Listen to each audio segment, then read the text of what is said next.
People loved Patrick Swayze, and before he died, he took off the shiny exterior of Dirty Dancing to show a truth that not many people were ready for. Under the swoon-worthy romance and famous choreography were angry fights, personal demons, and a high-stress environment that drove him to the edge. You learned how to dance from her. Yes. I learned from her what discipline means. You can't expect things to be given to you for free, you have to work for them. People got angry and hurt each other, and not everyone made it through without getting hurt. The set was made up as a dreamy place to hide for years. But Swayze's last words showed a much darker truth. Let's hear what he has to say. Let's open the curtain. Some people don't start their lives until they reach a certain point. They erupt. Patrick Swayze's life wasn't carefully put together with time and tools. It went off in a storm of beat, light, and high hopes. Houston, Texas existed long before the movie posters and the famous sway of hips in a lakeside camp. August 18, 1952. A woman who ran a dance school like a kingdom said yes to having a boy. Patsy Swayze did more than just teach dance. She made fighters out of music and muscle. Patrick was not saved.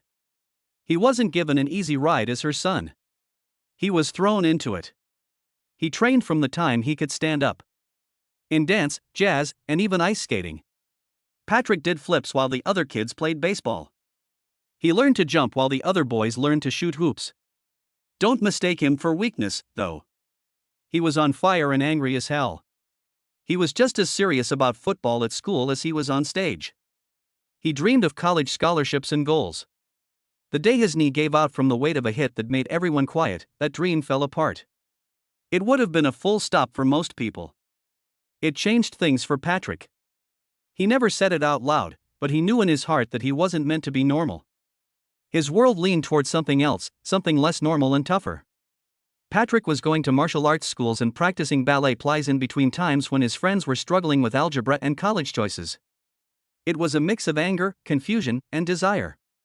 His anger at himself was what he called it. Some people called it attention, but he wasn't sure what it was yet himself. In 1972, his knee had been fixed, and he didn't know what the future held. He got on a bus that was going far away from Houston's hot streets. New York City is the destination. He was stripped down to nothing by the studios of Joffrey and Harkness Ballet, which were cold and quiet. He was then rebuilt with pain, sweat, and genius. They didn't care what his last name was. They didn't care that his dreams had been crushed. They only wanted the fire in his feet, which he gave them. People in the art world talked about a single moment that had the power to change everything. Elliot Feld, a choreographer, wanted Swayze and the famous Mikhail Baryshnikov to dance together. Patrick was supposed to rise with the stars until his knee let him down again. That dream was broken by reconstruction surgery. But not the man. What would have hurt other people only made Patrick change his mind again, this time towards something more dangerous. First the stage, then the screen. His first shows were small and even silly. He did a dance for Disney. In Grease on Broadway, he wore Danny Zuko's leather clothes and used yet another stolen spotlight. But he always owned it. People in the audience leaned in. There was something unfinished and raw about him. Being blatantly human. Hollywood took notice. He first came to the attention of moviegoers in 1979 with Skate Town USA, a disco-themed roller skating movie that not many people remember. But his being there? It wasn't simple to forget that. And just when it looked like he might fade into the smoky background of Hollywood's never-ending casting wheel, the 1980s slammed into view. And a string of parts that put his talent and his soul to the test. A Marine trainer in Uncommon Valor, a gang boss in The Renegades, and a soldier who was dying in a very sad MASH episode. A star wasn't made from any of them. Not yet. But they made something else. Stress. Thrilling. Patrick Swayze was getting close to greatness but not quite there. Not yet. Because being great doesn't knock. It goes down. It would come with one last lift, one sultry song, and a woman that no one puts in a corner in just a few years. But what if Patrick Swayze's rise to fame was caused by just one lift, one movie, and one moment that changed everything? Watch out. A place all his own. But when Patrick Swayze's time to shine finally came, it didn't knock politely. It hit the door with a crash of hips, broken hearts, and heat. It came in the form of a movie that no company felt good about. That's not what Dirty Dancing was meant to be, a quick movie to fill up the stores.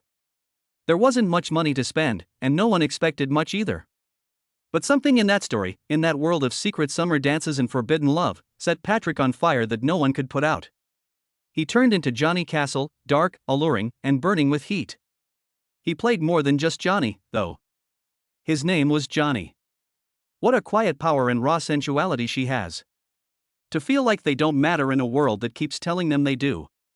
He carried the part with the weight of his own past, the discipline of ballet, the hurt feelings of being turned down, and the knee that would never fully forgive him. With Jennifer Grey, every lift, look, and step was more than just dance moves. It was a thought. And the famous line, "Nobody puts baby in a corner," came out of his mouth. It wasn't just a line in the script. That's what it said. Is for Johnny. For Patrick.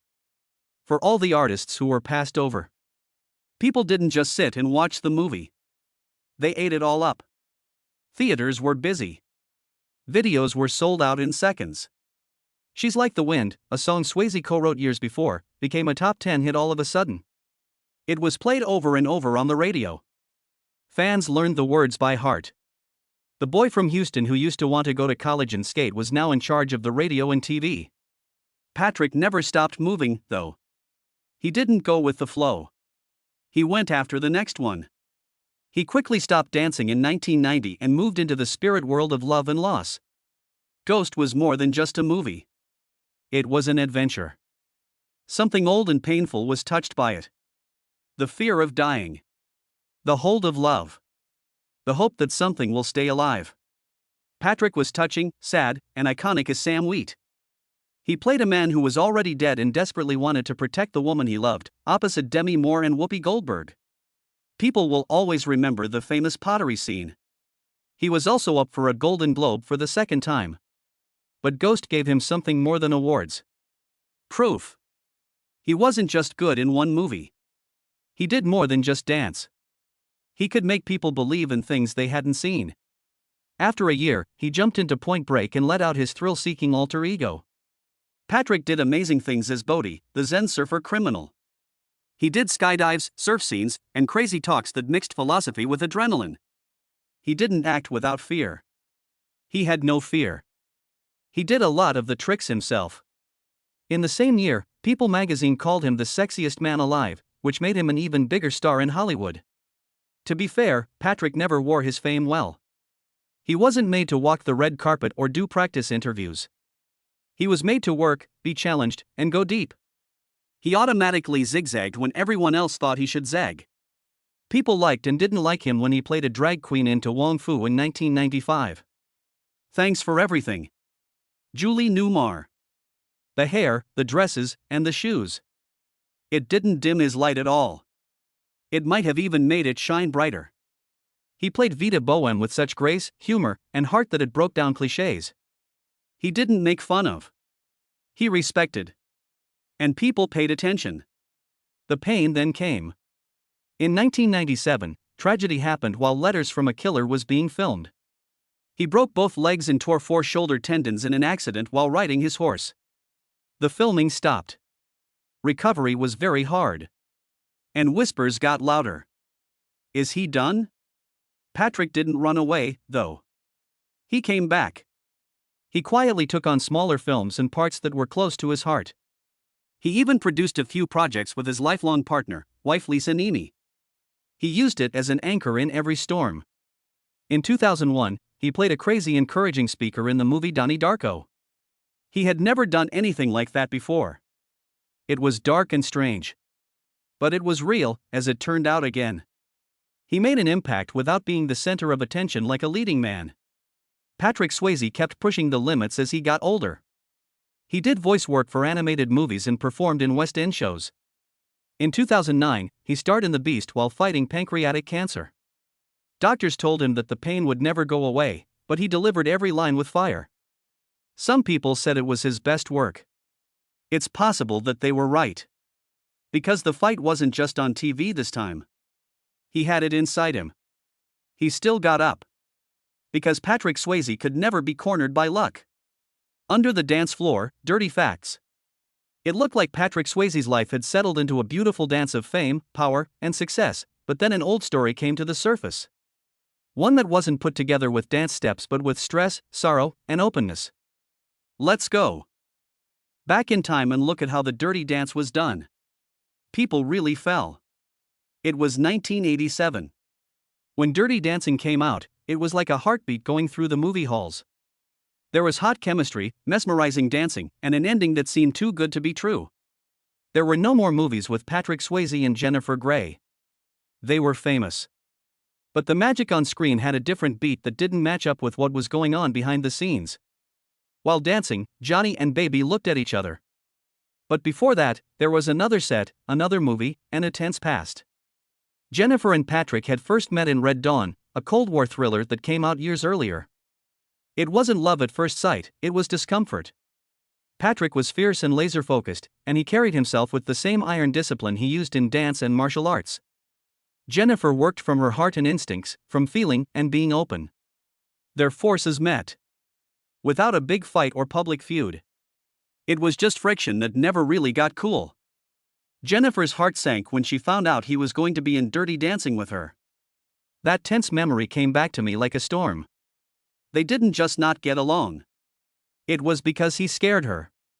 But producers didn't change a thing. They needed someone who could move quickly and handle love. Patrick was the only one who could fit. Still, something strange happened before the first camera roll.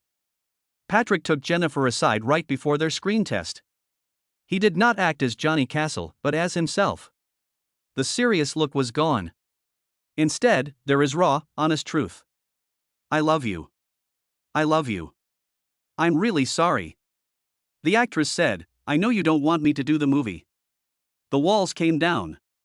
Jennifer saw the guy behind the pose for the first time. Something changed when they walked in front of the camera. There was tension in the room, not just between them. The tension reached a high level. What had once been a threat to split them up now came together to form a chemistry that producers knew right away was rare. The set wasn't a dream, though. When we were filming in North Carolina in the middle of summer, even the simplest days were hard. Temper got frayed, and costumes stuck to bodies like wet cloth.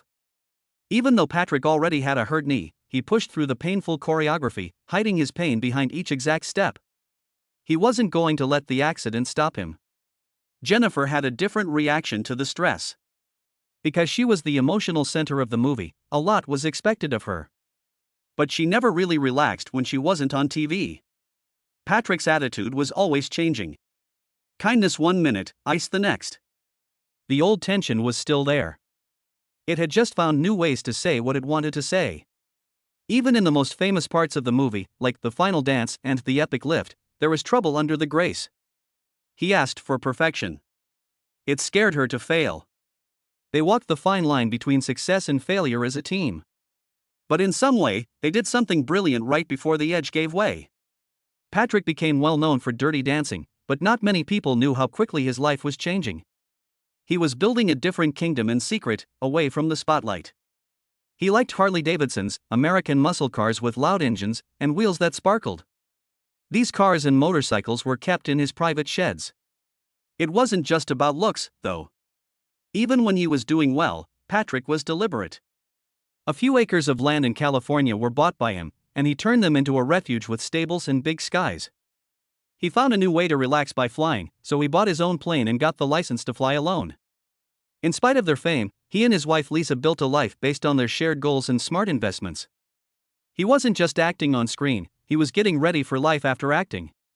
He knew that fame would come and go, but that leaving a legacy was something that could be planned. This was shown in every choice he made, every property deed, and every flight log. In a very unusual move, he even looked after his health and job years before anyone else did. It wasn't being paranoid. It was planning ahead. Patrick had always known that life was short. But what if Patrick's runs away were really plans and the Dirty Dancing was really just a way to hide stress instead of love? Don't move from your screen. The real fire behind Dirty Dancing. The magic on the screen started to shine, but just as it did, the fragile piece behind the curtain began to shake. Dirty Dancing showed chemistry and emotion, but the set showed a different story. It was a quiet battleground of different approaches, raw nerves, and growing anger. There was a real emotional link between Jennifer Grey and Patrick Swayze during the screen test, but it wasn't strong enough to erase the memories of old fights or soften the edges of their different personalities. Classically trained ballet dancer Patrick Swayze, who has years of professional performance experience, approached the job with a clear head. Every step, every breath, and every move was planned. He was good at dance and spoke with great accuracy. On the other hand, Jennifer came from a natural place. She hadn't learned how to do classical dance. Her strength was being able to act without planning to, and her playing lived in the unknown. It didn't take long for that difference to turn into a problem.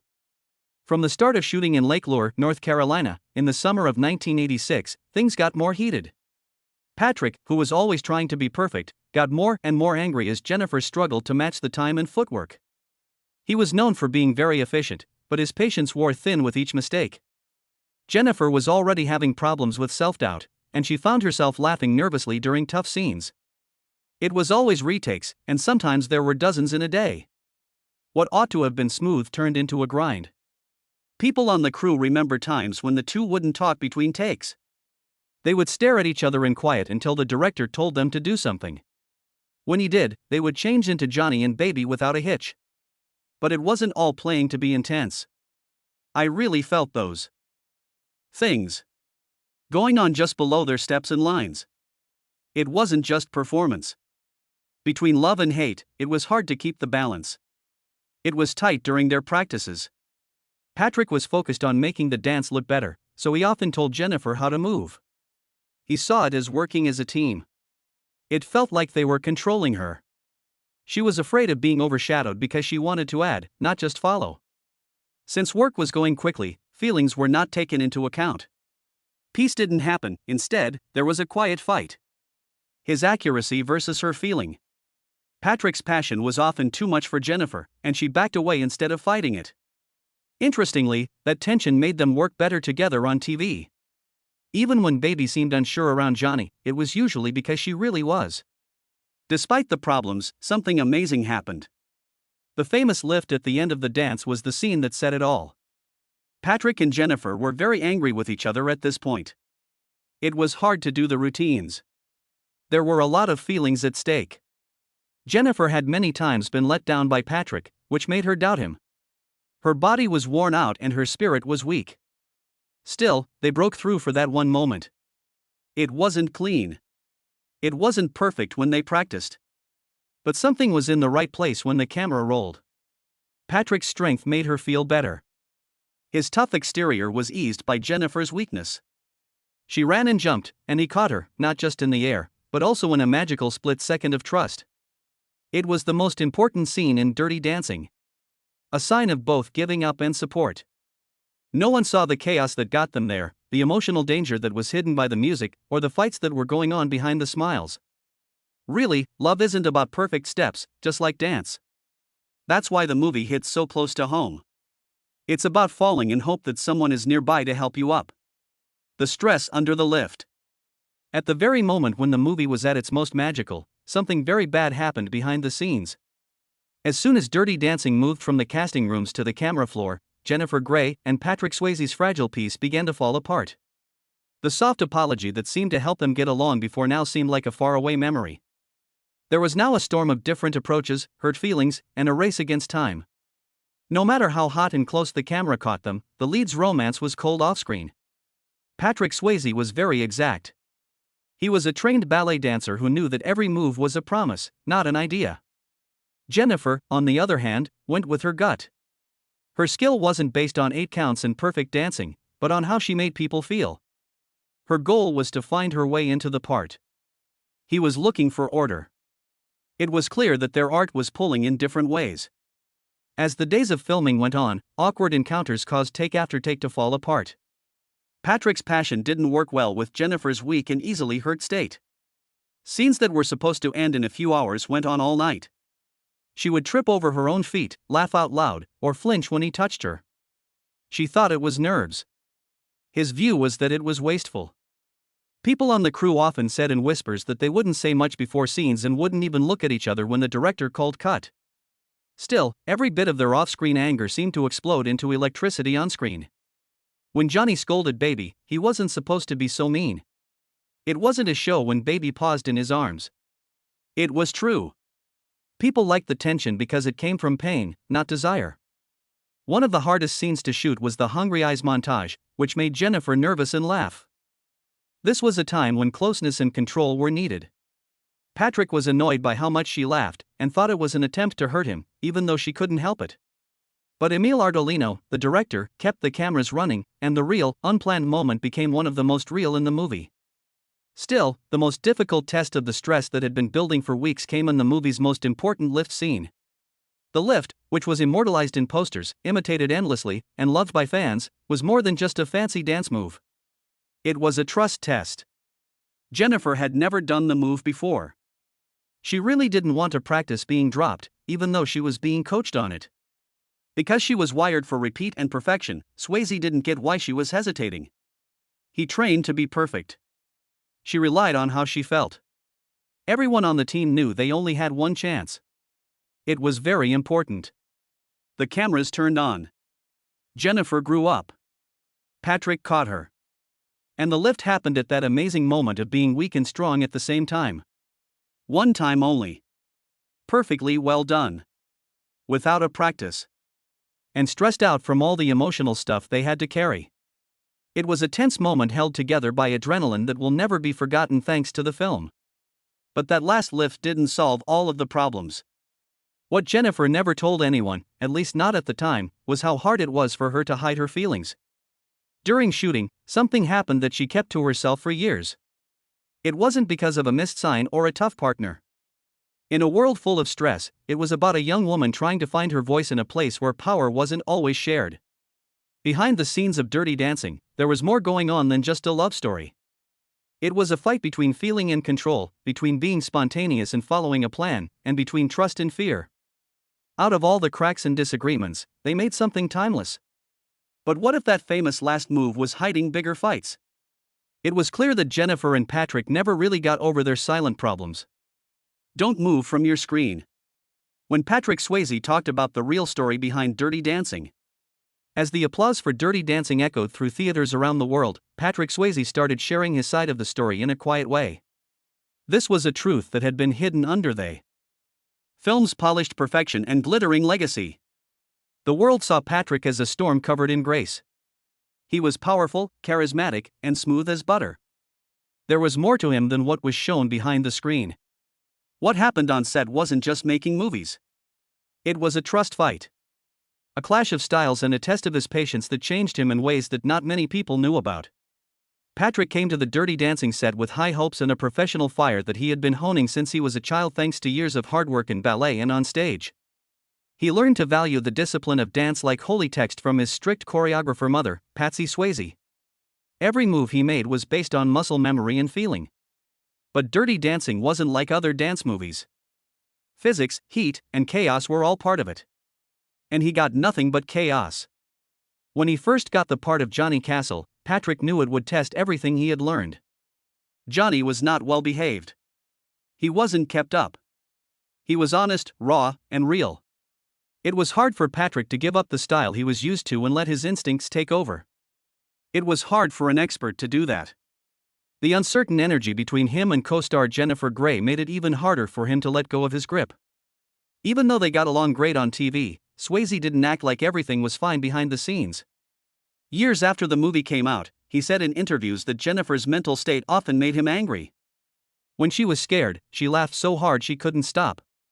But Patrick, who was so focused on getting the scene right, didn't always see that weakness. Later, he admitted that the famous scene where Johnny runs his hand down Baby's arm and makes her laugh wasn't planned at all. He was angry.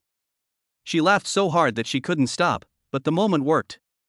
He or she left it in. It became well known. Then there was the lift, which changed the course of movie history. Fans